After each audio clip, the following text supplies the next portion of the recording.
Parshas Vayakhel, Shmois Lamed Hey, Pasuk Chav Zayin. The Torah tells us the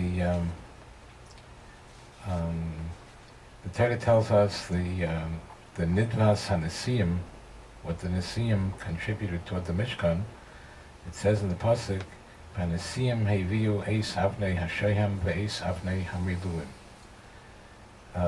The Avnei Shayim and Avnei Miluyim for the big day Kahuna. Rashi in Chav Zayin on this pasuk brings down a Chazal. Omer Reb Nosson, the Chazal will tell us something that we could perhaps apply to our very lives today if we take some time to think about what this Chazal is saying. We may be able to see in between the lines some application to our own very lives. Amar Rabbi Nosson, Rashi brings down, Ma ro'u nesiyim l'his nadev b'chanukas hamizbeach tchila. How come the nesiyim donated by the Chanukas HaMizbeach, by the Chanukas HaMizbeach, they were the first ones. As soon as the Mishkan was erected, they came and they were menadiv, they donated toward the Mizbeach. But b'melechas HaMishkan, lo yisnadu b'tchila. When it came to contributing toward the erection of the Mishkan, they did not donate first.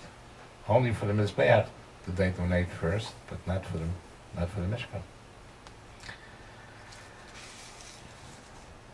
Elakach amru nesiyim. The nesiyim had a cheshbon. They had a reason not to donate for the Mishkan, because they said, Yisnadvu tzibur mashem yisnadvin. Let the congregation donate, contribute whatever they want. Umashem mechasrin anu mashlimen oisai. And what will be missing, we will complete. It's sort of a fundraiser's dream. If somebody will say, let everybody donate, and whatever will be left over, whatever will still be needed afterwards, we'll foot the bill.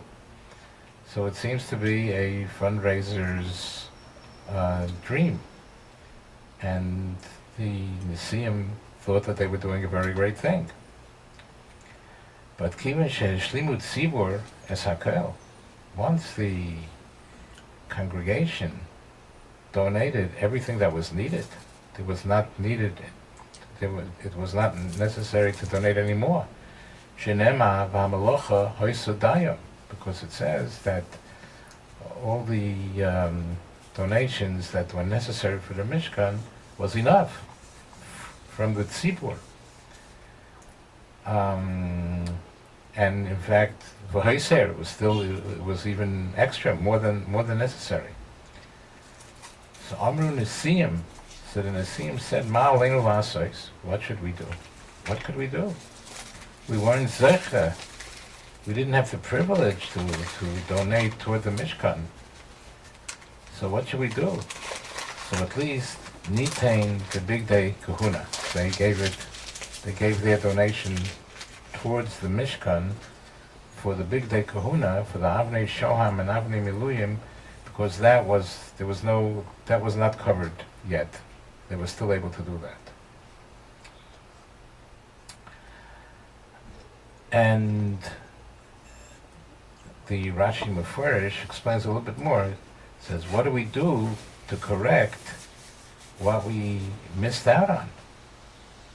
What did we do to correct? We didn't have the privilege to give any contributions toward the Mishkan itself. What could we do to make up for it?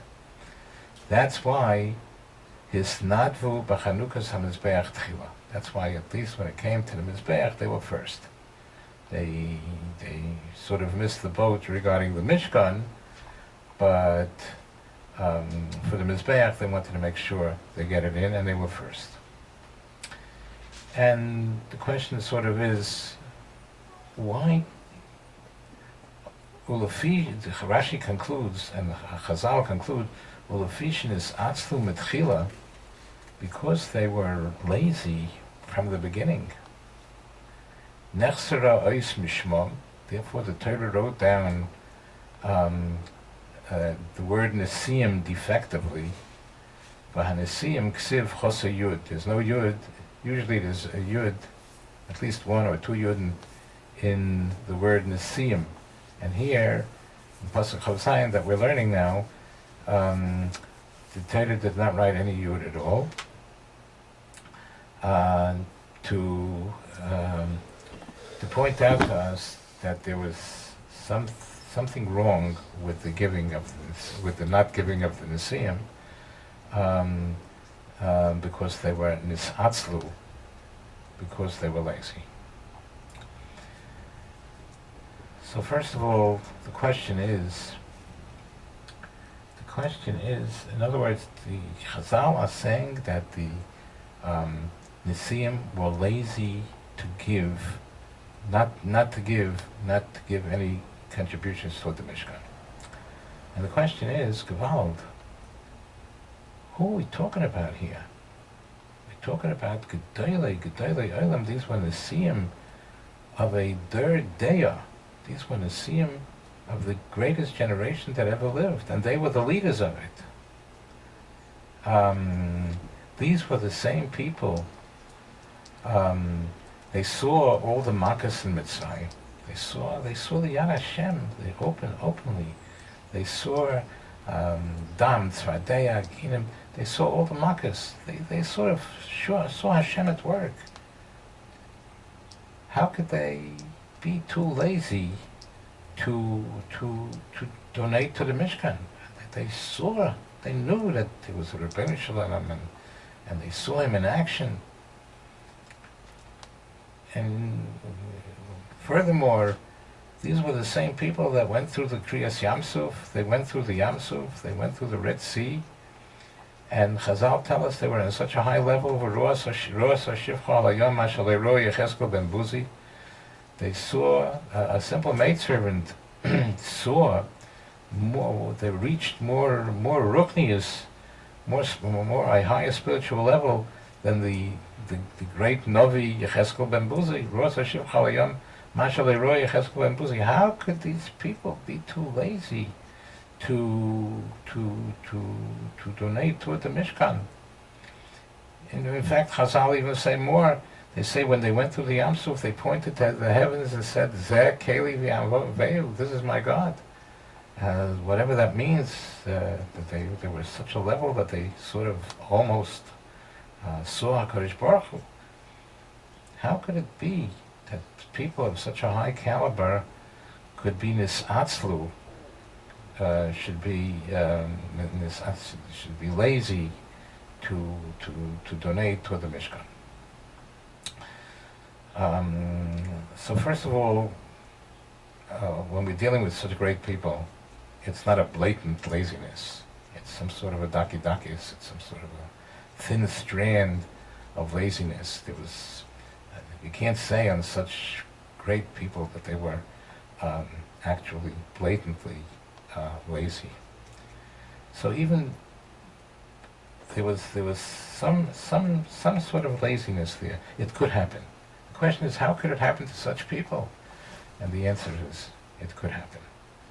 A person is sort of boss of a dom, a person is made out of flesh and blood, and a person has the Yetzer Hara, and even to such Gedolei Olam, it could be that it was that they were nisatzel to some minute degree of donating for the Mishkan.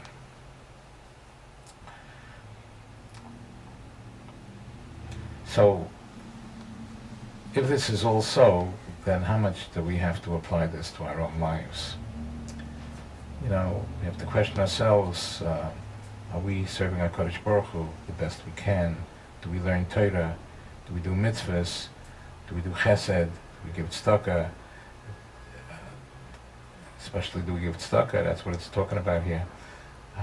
Or perhaps are we nisatzel? Are we to some degree, each one on his own level? So if it could happen to such Nisim, then it could happen to us too. So we have to seriously check ourselves out if we are doing whatever HaKadosh Baruch Hu wants us to do. A second point, that Rashi seems to be a little bit contradictory. Rashi seems to be contradictory.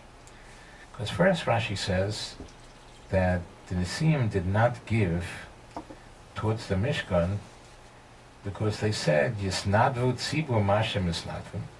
Let the tzibur, let the congregation give whatever they want to.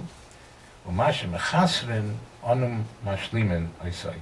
Whatever will be missing, the fundraiser's dream that we were talking about, whatever will be missing, we will complete. Which seems to be a great thing. A great thing. It seems to be a very great thing. It's a fundraiser's dream. They were willing to complete anything that would be missing.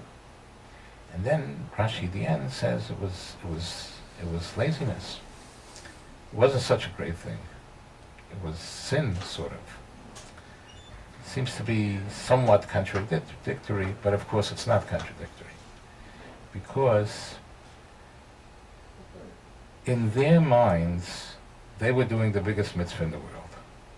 They were doing the biggest mitzvah of the fundraiser's dream to be able to complete whatever the Mishkan needed. But the real motivating factor behind their not wanting to give and wanting to complete whatever the tzibur will miss, will be lacking, that was really a motivation of laziness. The motivating factor was laziness. So we see here a portrait of a very frightening thing that could be applied to our lives.